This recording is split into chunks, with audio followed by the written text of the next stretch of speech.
Rapido, Ola, Uber bike taxi ஓட்டுற எல்லாருக்கும் என்னோட வணக்கம். இந்த வீடியோ வந்து பார்த்தீங்கன்னா அவங்களுக்கு தான் மெயினாக நான் சொல்ல போகிறேன். என்னன்னா, நம்ம சென்னையில் வந்து சைதாப்பேட்டை ஆர்ச் பனகல் மாளிகை கீழே வந்து பெரிய போராட்டம் நடந்துட்டுருக்கு. யார் நடத்தினாங்க பார்த்தீங்கன்னா ஆட்டோ அசோசியேஷன், ஆட்டோ டிரைவர்ஸ் எல்லாருமே போராட்டம் நடத்தியிருக்காங்க. சரி, என்ன மாதிரியான போராட்டம்னு பார்த்தீங்கன்னா, ஆட்டோக்காரங்களால் எங்களால் பிழைக்கவே முடியல, ரேப்பிடோ பைக் டாக்ஸி வந்து எங்கள் வாழ்வாதாரத்தை அழிக்குது, ஸோ ரேப்பிடோ பைக் டாக்ஸி எல்லோரும் பேன் பண்ணணும், கார்பரேட் ஆப் பேன் ஆகணும். இதனால் வந்து பார்த்தீங்கன்னா எங்களுக்கு யாருக்குமே சவாரி கிடைக்க மாட்டேது, கம்மி சவாரில் அவன் ஏற்றிட்டு போகிறான். நாங்கள் வந்து எஃப்சிலாம் பண்ணி வண்டி வச்சுருக்கோம், அவங்க சும்மா வந்து வண்டி வாங்கிட்டுன்னு இப்போ 25 வருஷம் எஃப்சி இருக்குது, அவங்க அழகாக சவாரி எடுத்துகிட்டு போயிட்டு இருக்காங்க. எங்களுக்கு ஒன்றுமே எங்களால் பிழைக்கவே முடியலை. அதனால் ஓலா, யூபர், ரேப்பிடோ போன்ற பைக் டாக்ஸி எல்லாத்தையும் பேன் செய்யணும். இது வந்து தமிழ்நாடு கவர்மெண்ட் உடனே ஆக்ஷன் எடுக்கும். இந்த மாதிரியான கார்பரேட் நிறுவனங்களை பைக் டாக்ஸியை முக்கியமாக பேன் செய்யணும். யாரும் பைக் டாக்ஸின்றது ஓட்டவே கூடாது அப்படின்றதுக்காக மாபெரும் பண்ண போராட்டம் தான் இது. ஆட்டோ டிரைவர்ஸ் எல்லாருமே சேர்ந்து அப்போ நம்ம ஆட்டோ ஓட்டுறாங்க, எதுக்காக நம்ம பைக்கை வந்து மக்கள் என்னைக்கு தீராத அளவுக்கு தான் நாங்கள் பேர் எடுத்துருக்கோம். ஆட்டோக்காரங்க என்னைக்குமே அவங்களுடைய ஆபத்துக்கும் எல்லா அன்னைக்கும் நாங்கள் கட்டுப்பட்டு இருக்கோம். நிறைய பேர் என்ன சொல்றாங்க,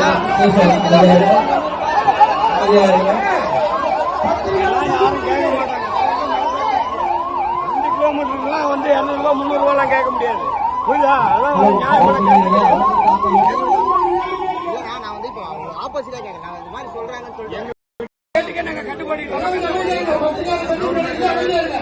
கவர்மெண்ட் பேரம் பேச மாட்டான். கவர்மெண்ட் ஏற்றி கொடுக்காம பெட்ரோல் 30 ரூபா, இன்னைக்கு 102 ரூபா, 10 ரூபா போட என்ன பண்றது? கவர்மெண்ட் 15 ரூபா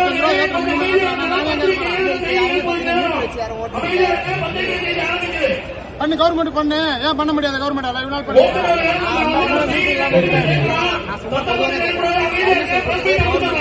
இப்போ நம்ம வந்து போறவங்களை அடிக்கிறது, அது வந்து நம்மளே வன்முறைக்குள்ள போறோம்ல, வன்முறை நம்மளே கையாளுறது தப்பு இல்லை.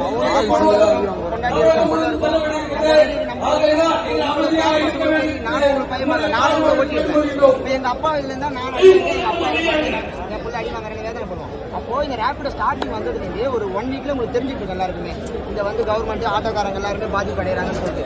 அப்போ அந்த நேரத்தில் நீங்க இது இருக்காங்க நல்ல பீக் ஆனவனே பார்த்தீங்கன்னா எல்லாருமே சம்பாதிச்சிட்டாங்க. Indian government, state government, ministry of ஃபினான்ஸ்லேருந்து நிர்மலா சீதாராமன் எல்லாமே பர்மிஷன் போட்டு வந்திருக்கு. இப்போ நம்ம இங்கோட தத்திரமே நம்ம சாப்பாடு தண்ணி தான் நம்ம சொல்ல பண்ணி நம்ம பண்றோம். ஆனா கவர்மெண்ட்ல இருக்கிறவங்க பார்த்தீங்கன்னா ஸ்கிப் ஒரு மீடியால மிஸ் ஆயிடும். இப்போ கவர்மெண்ட் சைட்ல எது ஆக்ஷன் எடுப்பான்னு பார்த்தீங்கன்னா ரேப்பிடோ ஆஃப் இந்தியா எடுக்கணும், ரேப்பிடோ தமிழ்நாடு எடுக்கணும்.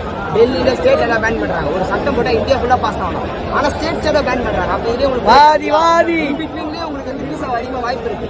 இப்போ இந்த போராட்டம் வந்து பாத்தீங்கன்னா நம்ம இங்க அடிச்சு தொத்திலாம், நாளைக்கு வேற அடிச்சு தொத்திலாம். ஆனா இந்த இடத்துல நீங்க பண்ற போராட்டத்துக்கு 1 வீக்ல இந்த ரேப்பிட் ஆப் வந்து ஸ்டாப் ஆனா மட்டும்தான் அவ்வளவு வேலிடான உங்க போராட்டம் வந்து கை கொடுக்கும். இப்போ ஒரு 10 நாள் 15 நாள் வந்து போராட்டம் முடிஞ்ச உடனே நார்மல் ஆயிடும், பாருங்க ஓட்ட ஆரம்பிச்சிருவாங்க. அவங்கள வாட்டும் கூட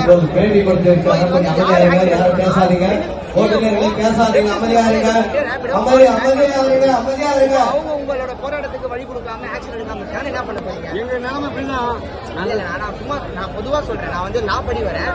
இப்ப நம்ம வந்து ஒருத்தர் போட்டு அடிக்கிறது, அது வந்து வன்முறை. யாரையும் வன்முறை படுத்தலைங்க. அமைதியான போராட்டம் தான் முற்றுகையிட்டு நாங்க செய்ய. பெரிய பெரிய போராட்டம் வந்து அமைதியா தான் நடந்திருக்கு. பைக் டாக்ஸி தானா அப்படின்னு சொல்லி பேசுற போராட்டம். நீங்க சொல்ற மாதிரி ரேப்பிடோ பேன் பண்ணிருக்காங்க, மதுரையில பேன் பண்ணிருக்காங்க, சண்டிகர், கேரளா பேன் பண்ணிருக்காங்க. ஆனா நம்ம தமிழ்நாட்டில் ஏன் பேன் பண்ண மாட்டாங்கன்னா பெங்களூரும் சென்னை மெட்ரோபாலிட்டன் சிட்டி இங்க வந்து பாத்தீங்கன்னா மக்கள் தொகை வந்து இந்தியாவில் இருக்கிறவங்க எல்லாருமே பார்த்தீங்கன்னா சென்னையில் வந்து செட்டில் ஆகிறாங்க. நம்ம சென்னை வந்து நிறைய பேர் வாழ வைக்கிறது நம்ம மெட்ரோ போறோம், எல்லா ஒரு அடிப்பது வந்து இருக்கு. ஆட்டோ வந்து இப்போ 10 பேர் வராங்கன்னா ஆட்டோ 4 பேர் ஏற முடியும். மீதி 6 பேர் என்ன பண்ணுவாங்க? டப்பு நட பண்ணது ஆட்டோ கிடைக்கல அப்படின்னு சொல்லும்போது டப்பு ஒரு பைக்கை புக் பண்ணா 34 ரூபா 36 ரூபாய் வருது. டக்குன்னு அதில் ஏறி போய் ஆட்டோவோட நம்ம கம்மியாகுது. ஸோ மக்களோட தேவையை கம்மியாக்கி உங்களுக்கு வசதி பண்ணி தரமே ஒரு ப்ராடக்ட் வந்திருக்கு. இது வந்து மக்கள் வரவேற்றுக்கிறாங்க. 8 கோடி மக்களை ஓட்டு போட்டாதான் முதலமைச்சர் தேர்ந்தெடுக்கணும். மக்கள் தேர்ந்தெடுத்தாத முதலமைச்சர் பாத்தீங்களா? இப்ப முதலமைச்சர் தேர்ந்தெடுக்கிறது மக்களுக்கு தெரியுது. அப்போ மக்கள் வந்து இந்த ஆப் வேண்டாம், ஆட்டோக்காரங்க எல்லாம் நல்லபடியா ரேட்டு கேட்கறாங்க அப்படின்னு சொல்லிட்டாங்கன்னா இந்த ஆப் வந்து விட்டுட்டு இருக்காங்க. அப்படியே ஃபார் எக்ஸாம்பிள் வந்து பாத்தீங்கன்னா பிஎஸ்என்எல் டவுன் ஆன மாதிரி, ஜியோ ஏறின மாதிரி. ஆனா இப்போ வந்து ரேப்பிடோ பீக் ஆகுது பாத்தீங்கன்னா ஆட்டோலாம் ஏன் டவுன் ஆகல? ஆட்டோக்காரங்க பத்தி என்ன சைட்ல இருக்குன்னா 2 கிலோமீட்டருக்கு 200 ரூபாய் கேட்கறாங்க, நைட்டான அணியா ரேட்டுக்கு வராங்க, இந்த மாதிரிலாம் பண்றாங்க அப்படின்னு சொல்லி மீட்டர் வச்சு ஓட்ட மாட்டாங்க. இந்த மாதிரி நானும் உங்களுக்கு வேணா ப்ரூஃப் பண்ண கமெண்ட் காட்டுறேன். ஆல்ரெடி வீடியோ போட்டுருக்கேன். ஆட்டோக்காரங்க எவ்வளவு கஷ்டப்படுறாங்க தெரியுமா? அவங்கள ரேப்பிடோ நானும் வீடியோ போட்டிருக்கேன். ஆனா வந்து பாத்தீங்கன்னா ஆட்டோக்காரங்க அணியா ரேட்டுன்னு கேட்கறேன்னு சொல்லிட்டு இருக்காங்க. இப்போ உங்க சைடுல வந்து பாத்தீங்கன்னா மக்களோட கருத்து என்னன்னு சொல்ல போறீங்க? தனியார் ரேட்டுக்கு இன்னைக்கு ஆட்டோக்காரங்க போக மாட்டாங்க. ராபிட்டோ பைக் ஓடக்கூடிய இந்த பைக் வாங்குறதுனால எங்களுக்கு ஏற்படுற கஷ்டம் உங்களுக்கு தெரியாது. ஏதோ வந்து அப்பா ஆட்டோ ஓட்டிருக்காரு, பீஸா உள்ள மாதிரி வந்து ஹோட்டல்ல சாப்பாடுங்க இந்த மாதிரி வசதிகள்லாம் எதுவுமே நாங்க கண்டுக்காரமா இருந்துட்டோம். ஆனா இந்த தொழில் முடிய பார்த்தாங்க எங்களுக்கு எவ்வளவு பாதிப்பு நடக்குதுன்னு உங்களுக்கு எல்லாரும் தெரியும். ஆனா 30 ரூபாய் நீங்க எடுத்து போற அந்த 30 ரூபாய் சவாரிக்கு தான் நாங்க உட்காந்துட்டு இருக்கோம். நாங்க ஒன்னும் பெரும் சவாரி இல்லை. எங்களுக்கு 1000 2000 போராட்டம் அரசியல் தலைவர் யாரும் இங்க வரணும், வந்தா மட்டும்தான் நான் வந்து பார்த்தீங்கன்னா அங்கே இருக்கிறவங்க கிட்ட பேசினேன். அவங்க சைடு என்ன வலி வேதனைலாம் இருக்குது, அவங்களுக்கு என்ன ப்ராப்ளம்ஸ் இருக்குன்னு சொன்னாங்க. நான் வந்து இந்த மாதிரி அவங்களும் வந்து கஷ்டம் தானே படுறாங்க, அவங்களும் ஓட்டிகிட்டு தான் இருக்காங்க, இது வந்து டெக்னாலஜிக்கு ஏற்றபடி தான் மாறி இருக்குது, இதில் என்ன தப்பு இருக்குது நான் கேட்டதுக்கு அதுக்கு வந்து அந்த ஆட்டோக்காரன் என்ன சொன்னார் பார்த்தீங்கன்னா, உங்கள் மேலே எந்த தப்பும் கிடையாது, நாங்கள் வந்து கார்பரேட்டாக தான் எதிர்க்கிறோம், தமிழ்நாடு அரசு வந்து எங்களுக்கு எதுவுமே செய்ய மாட்டேது, நாங்கள் ரொம்ப வருஷமாக கற்றுக்கிட்டு இருக்கோம், அதனால் எங்களுக்கு ஒரு தீர்வு வந்து அவனை பைக் டாக்ஸி பேன் பண்ணி அவனை தான் எல்லாம் சொல்லிட்டு இருக்காங்க. அவங்க சைடு இருக்கிற வலி வேதனை எல்லாமே அவங்க சொல்லிட்டு இருக்காங்க. எனக்கு என்ன சின்ன மன வருத்தம்னு பார்த்தீங்கன்னா, நானும் ரேப்பிடெல்லாம் ஓட்டியிருக்கேன், அது மட்டும் இல்லாமல் எல்லா யங்ஸ்டர்ஸும் ரேப்பிடோ ஓட்டுறாங்க. அங்கே பாருங்கள், அது வந்து இந்த மாதிரி வந்து ரேப்பிடோ ஓட்டுறவங்கள கூப்பிட்டு இந்த மாதிரி அடிக்கிறதோ திட்டுறதோ பயமுறுத்துறதோ இதை மட்டும் யாரும் பண்ண வேணாம் அப்படின்னு மட்டும் நான் இங்கே ஒரு பணிவாக கேட்டுக்கிறேன். எதுக்காகனா அவங்களுக்கும் குடும்பம் இருக்கும், குட்டி இருக்கும், குழந்தை இருக்கும், அவங்களுக்கும் ஃபேமிலி இருக்கும், நிறைய சுச்சுவேஷன்ஸ் இருக்கும், அவங்களுக்கும் பார்த்திங்கன்னா கஷ்டங்கள்லாம் நிறைய இருக்கும். ஸோ அவங்கள வந்து மிரட்டுறதோ, அவங்கள வந்து துன்புறுத்துறதோ, அவங்கள வந்து அடிக்கிறதோ இது வந்து பார்த்திங்கன்னா நம்மளே வன்முறையை கையில் எடுக்கிற மாதிரி இருக்குது. ஸோ நான் அதனால் சொல்கிறேன், தயவு செஞ்சு இந்த மாதிரி ரேப்பிடோ ஓட்டுறாங்கன்னா உங்களுக்கு ஏதோ கஷ்டம்னா நீங்கள் தயவு செஞ்சு சொல்லி பாருங்கள், இந்த மாதிரி ஓட்டாத எங்களுக்கு எல்லாம் பழைக்க முடியலன்னு சொல்லுங்கள். அவங்க நீங்கள் சொல்கிறத கேட்டுப்பாங்க. இல்லை வந்து நாங்கள் இனிமேல் ஓட்ட மாட்டோம், அவங்க ஒரு முடிவு எடுத்துகிட்டு போட்டோம். ஆனால் வன்முறைக்குள்ளே யாருமே போத்தாவில்லை. இது வந்து சண்டை போடுற மாதிரி ஆகுது. அவர் பாருங்கள் சாரி சொல்லிட்டு போகிறாரு. இங்கே வந்து நான் எதுக்காக எடுத்து சொல்கிறேன்னா, இவங்க யாரையும் நான் மாட்டி இல்லை, இவங்க தான் பண்ணுறாங்க அப்படி பண்ணுறாங்க நான் சொல்லலை. இனிமேல் நம்ம யாரும் அப்படி பண்ண வேண்டாம், அழகாக சொல்லி பார்ப்போம். சொல்ல மட்டும் தான் செய்யணும், ஏன்னா நம்ம யாரையும் அடிக்கக்கூடாது, அது ரொம்பவே தப்பு. இதை மட்டும் யாரும் பண்ணவே பண்ணாதீங்க. இது மட்டும் என்னோட பெரிய வேண்டுகோள். நான் பணியாக ரொம்ப கேட்டுக்கிறேன். ரேப்பிடோ ஓட்டுறவங்கள பைக் டாக்ஸி ஓட்டுறவங்கள யாருமே அடிக்காதீங்க. ஸோ இந்த போராட்டம் வந்து பார்த்தீங்கன்னா பைக் டாக்ஸி பேன் பண்ணணும். நாங்கள்லாம் ஆட்டோக்காரங்க போராடுறோம். அதுக்காக தான் கார்ப்பரேட் நிறுவனங்கள் இந்த மாதிரி எங்களோட வாழ்க்கையை வந்து அழிக்கிறதுக்காக வந்திருக்காங்க. தமிழ்நாடு அரசு எதுவுமே கேட்க மாட்டாங்க, காசை வாங்கிக்கின்னு அமைதியாக இருக்காங்க அப்படின்னு சொல்லி தான் இந்த போராட்டம் நடந்திருக்கு.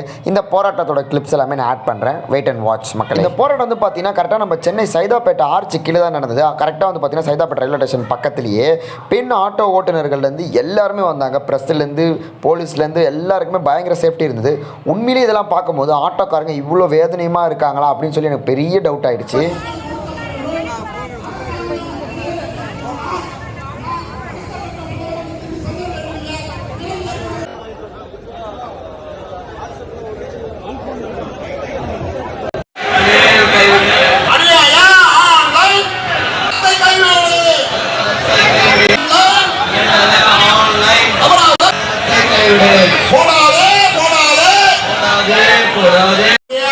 இந்த உரிமை குரல் கொடி முடிச்சுக்கிறவங்க தயவு செய்து பின்னாடி வாங்க.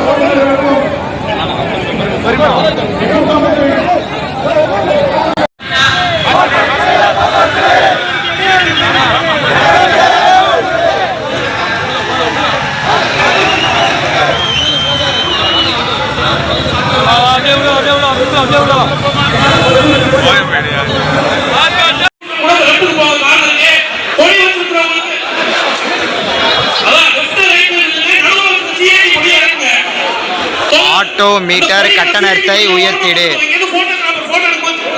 ஆட்டோ மீட்டர் கட்டணத்தை உயர்த்திடு.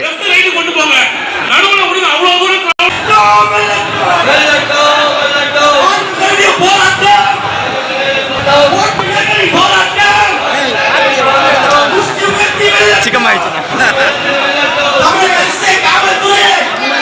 பைக் ராபிடோ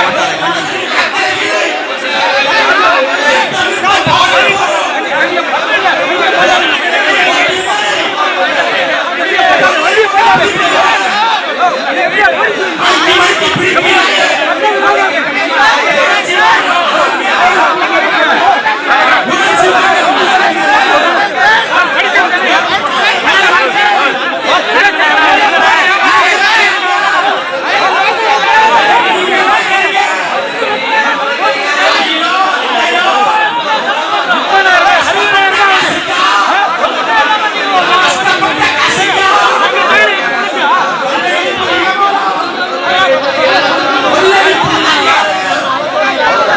போராட்டம் வந்து எதனால் நடக்குது, ஏன் நடக்குது, யாரை எதிர்த்து நடக்குதுன்னு உங்களுக்கு தெளிவாக புரிஞ்சிருக்கும். ஆட்டோ டிரைவர்ஸ் எல்லாருமே பார்த்தீங்கன்னா ரேப்பிடோ பைக் டாக்ஸி, அதாவது பைக் டாக்ஸி ஓட்டவே கூடாது, யார் எங்களால் பிழைக்க முடியல, எங்களோட வாழ்வாதாரம் அடிப்படையே இல்லாமல் ஆகுது அப்படின்றதுக்காக தான் போராட்டம் நடத்துகிறாங்க.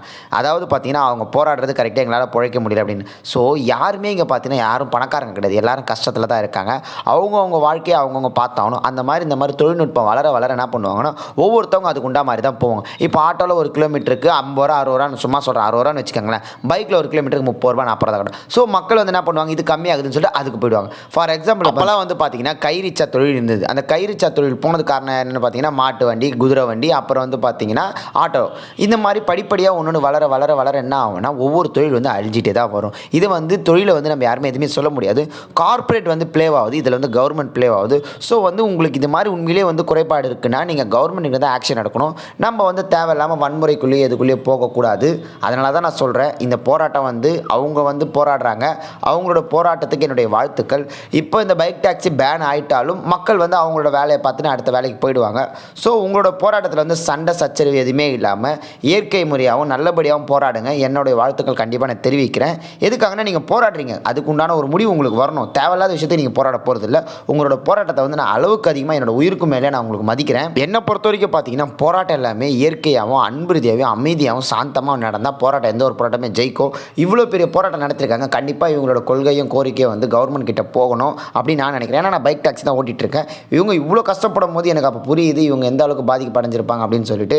அவங்களோட கோரிக்கைகள் எல்லாமே என்னவாறுனா நல்ல முறைப்படி எந்த விசாரிக்கப்பட்டு என்ன தீர்ப்பு வருமோ நம்ம வெயிட் பண்ணி பார்ப்போம். ஸோ இதை நான் ஃபைனலாக என்ன சொல்கிறேன்னா, ஒரு போராட்டம் நடக்குதுன்னா அது எதனால் ஏன் என்னன்னு கேட்டுட்டு சண்டை இல்லாமல் நடந்தால் அது ரொம்ப சந்தோஷம் எல்லாருக்குமே.